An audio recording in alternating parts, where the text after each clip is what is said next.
शेतकरी मित्रांनो, तुम्हाला माहिती आहे का 1428 हे खत झाडामध्ये काय काम करते? तर चला मित्रांनो, आज आपण जाणून घेऊया. मित्रांनो, याच्यामध्ये आपल्याला नायट्रोजन 14% व फॉस्फरस 28% पाहायला मिळते.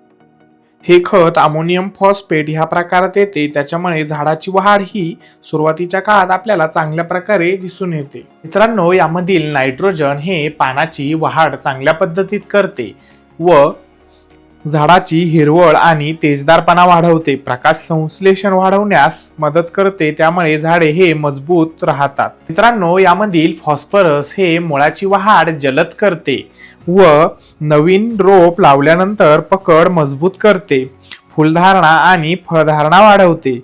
पिकाची वाढ सुरुवातीच्या काळात चांगल्या पद्धतीत करण्याचे हे काम करत असते. हे टोमॅटो, मिरची, वांगी, ऊस, कापूस, गहू, मका व फळपिके याच्यामध्ये याचा उपयोग जास्त प्रमाणात केला जातो.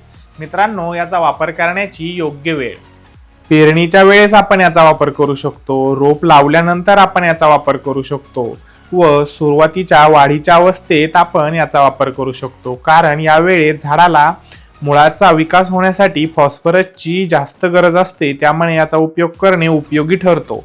मित्रांनो, याचे प्रमाण आपल्याला एकरी 40 ते 50 किलो घ्यायचे आहे.